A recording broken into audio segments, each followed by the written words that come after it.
I would like to thank the organization committee for this opportunity to talk about the ZYN product. And we have heard today from several companies that the harm of smoking cigarettes is well understood and well known. And this is something Swedish Match realized for around 20 years ago when we sold all our cigarette business and started to focus on less harmful products like smokeless tobacco products and mainly on snus. And we have also today heard about the change in nicotine delivery landscape, and that is important to offer cigarette users a wide range of choices to achieve harm reduction.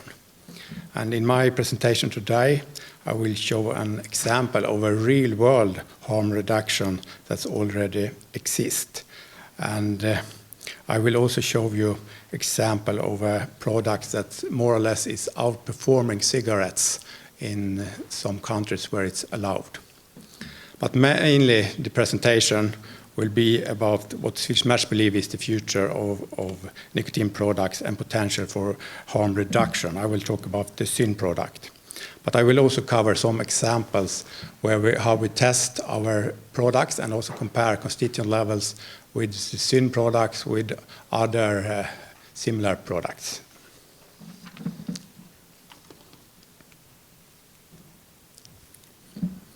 And in the last century, cigarettes became very popular, but there was just one big problem. They represent a major public health issue. And WHO has estimated that cigarettes kills half of its users, and it kills almost 6 million people every year. And so what about the alternatives? We have heard a lot of different alternatives here today. And we, of course, as a company, we welcome all different initiatives to improve the public health. We have heard about e-cigarettes and vaping products. And the problem with those type of products is that we don't have the same empirical and historical data about the consumption of these products as we have, for example, for snus products. And we know that snus is safe and has positive effects on public health, and we don't simply know that yet for the other products we have heard about here today. And the Swedish Match core business is snus, and we believe that snus and similar ways of using nicotine provides the best bet for the future. And we believe that the next generation products must be smokeless, spitless, discreet, convenient, tobacco-free, and recreational. But we think most importantly, next generation product must satisfy and meet a wide variety of consumer preferences. But in addition, next generation products must also be as safe as possible, with more or less no detectable levels of harmful and potential harmful constituents. And we think that ZYN could be the next generation product since it meets all of these requirements.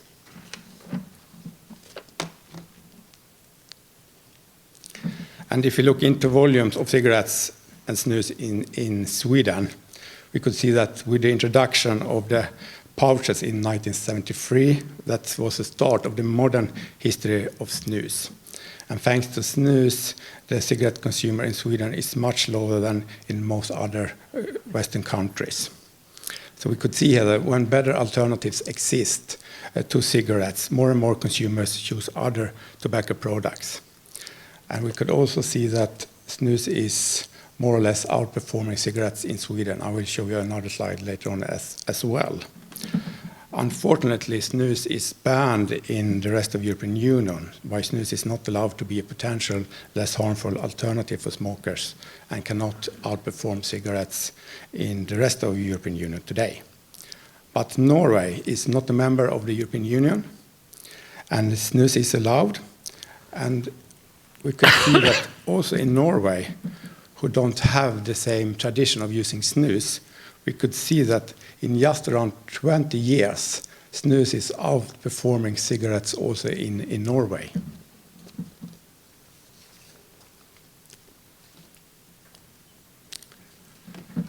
And we could see that if we look into the prevalence of daily smokers, we could see that in the European Union, in Sweden, they have reached mythical end game goal of only 5% of daily smokers. And we could see on the higher levels, we could see Bulgaria, Greece, and France with smoking prevalence of around 35%. And Sweden has 5% now, and the next country is UK with 3 times higher daily smokers than in Sweden. And I think Sweden has pointed the way here. If we want to achieve low rates of daily smokers, then harm reduction is the only way.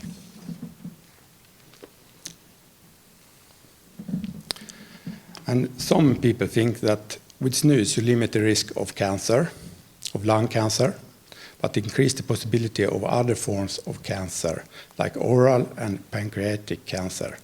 But as you can see in this plot, it's actually the opposite. It's also decreased the risk for oral and pancreatic cancer.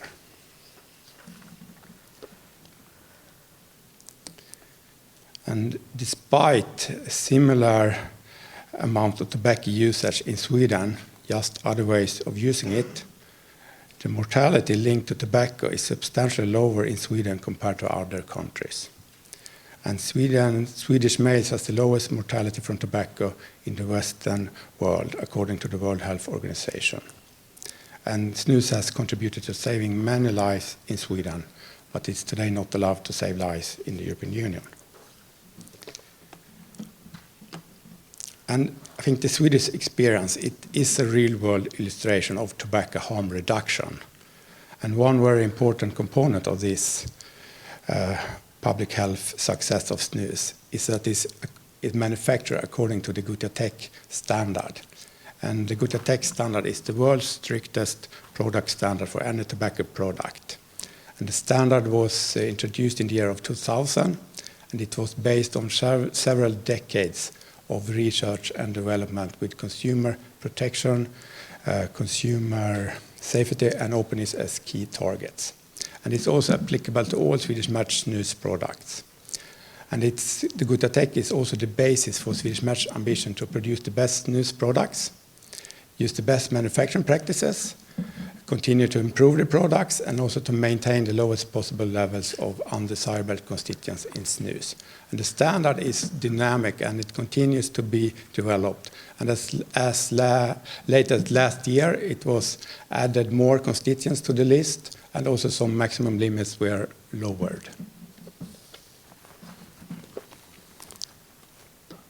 And here we could see a plot what we have achieved with research for decades. If we look in for the most questionable harmful constituents, TSNAs, and NNN and NNK, we have been able to reduce them to extremely low levels today. And also if you look into one of the other most questioned harmful and potential harmful constituents, the benzopyran BAP, the levels have been reduced today to levels that is more or less so low that it's not even possible to measure the levels.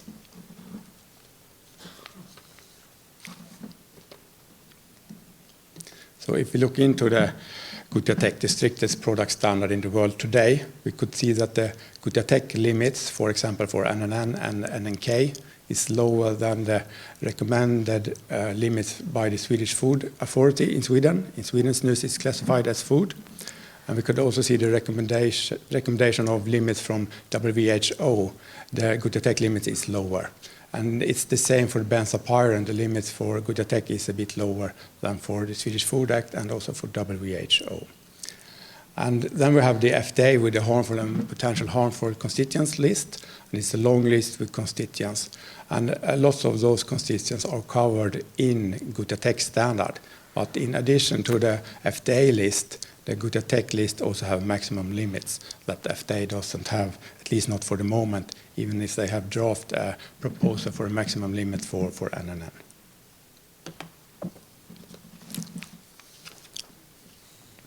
So what about the future? Throughout the history, humans have always used different stimulants for enjoyment. And tobacco and nicotine has played a part in many cultures, and we believe this will also be true in the future. But for tobacco to play a part in the future, we must address the concerns regarding public health, quality, and consumer experience. And Swedish Match has continued to develop, to work with product development work to offer an even less harmful, discrete and recreational nicotine pods products for users mainly not attracted by snus. And we have developed Syn, who is an oral recreational nicotine product without any tobacco. It has no association with the traditional negative negotiations of tobacco, included increased risk for cancer. And it also have an attractive taste profiles. It's no tobacco taste. It's socially accepted by smokers, other tobacco users, and also non-tobacco users.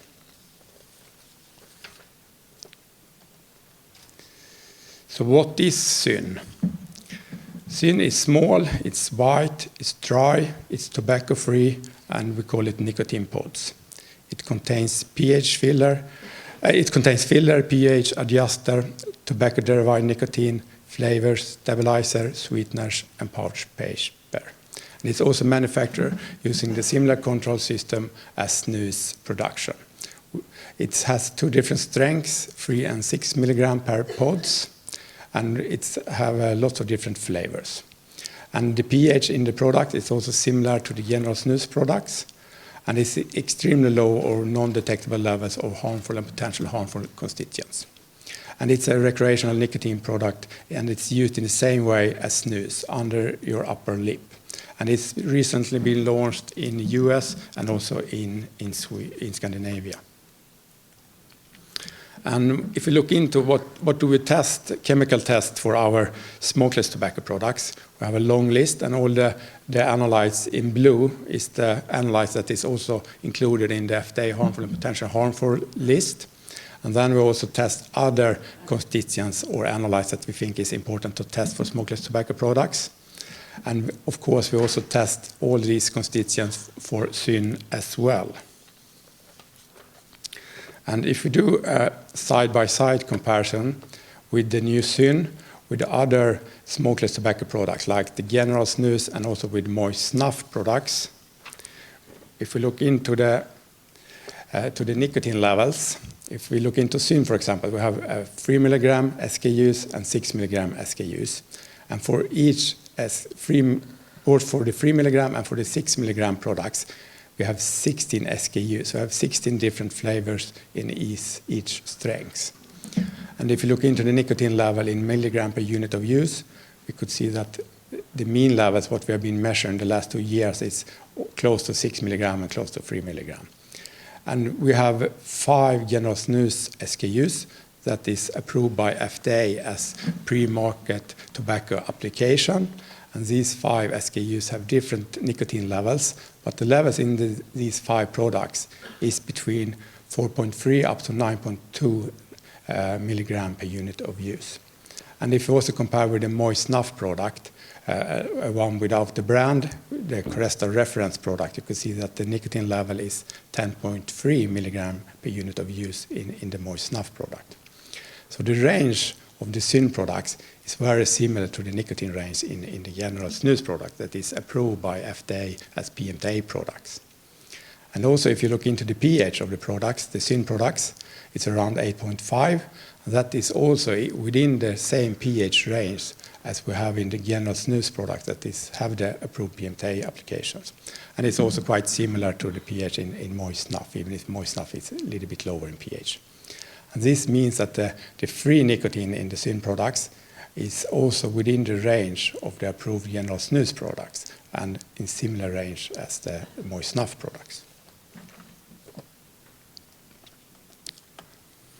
If we continue to look into constituents in the different products, if we take the very famous tobacco-specific nitrosamines, and if we look into the sum of NNN plus NNK, who WHO has recommended maximum limits for, we could see that for the sum of NNN plus NNK, the Gutiatec limit is 1.9 microgram per gram. If we look into the moist snuff reference products, the levels is 11.2 microgram per gram. If we look into the snus products, the medium levels from the last 2 years that we have been tested all the approved PMTA products, the mean levels is 0.68 microgram per gram, and the maximum level we have been measuring during the last 2 years is 0.83. So it's below the good attack limits and much, much lower than the levels in moist snuff. If you look into the syn products, you could see that the median levels is even below the limit of quantification, and also the maximum level we have been measuring is below the limit of quantification. And here the limit of quantification is very low, since we are using very sensitive analytical instrumentation to measure very low levels. We are using LC-MS technique. If we continue to compare the products, and if we look into the benzopyrene, for example, we could see that the good attack limit is 2.5, and the mean and the levels in the Cresta reference products is 296 nanogram per gram. And if we look into the snus products, the medium levels is below the limit of quantification, and the maximum levels during the last 2 years is 1.2 nanogram per gram. So that is below the good attack limits, of course, and far below the levels in moist snuff. And if you look into the syn products, the median levels is below the limit of quantification, and also the maximum levels is well below the limit of quantification. And also here we are using very sensitive techniques to measure benzopyrene. And we have also done some marketing studies. And these studies indicate that the syn in US to consumers is very diverse. And there are tobacco consumers looking for discrete alternatives. And it's a broad legal age spectrum of users. And it's both smokers, moist snuff users, snus users, and vapers. And all of them have shown interest in the syn product. And it's also a higher level of acceptance among female consumers versus other oral options. For example, for snus and moist snuff, there are mainly male users of the products. And it's also both urban and rural consumers. So the conclusion of syn is that it's very similar, but it's even better than the general snus, who are approved as a PMTA by FDA. And both products are post-recreational products, and they are used in the same manner under the upper lip. The nicotine and the pH levels are in the same range. It's manufactured by the same company. And we have similar quality control program for syn as for good attack. And we will also develop a product standard for syn similar to the good attack standard, but of course with lower limits of constituents. And there are no levels of TSNAs detected in syn. There are no levels of benzopyrene detected in syn. There are no or very low levels of other harmful and potential harmful constituents in syn. And as I mentioned, we will develop a product standard similar to good attack for syn as well. But it will not be the same standard since syn is tobacco-free.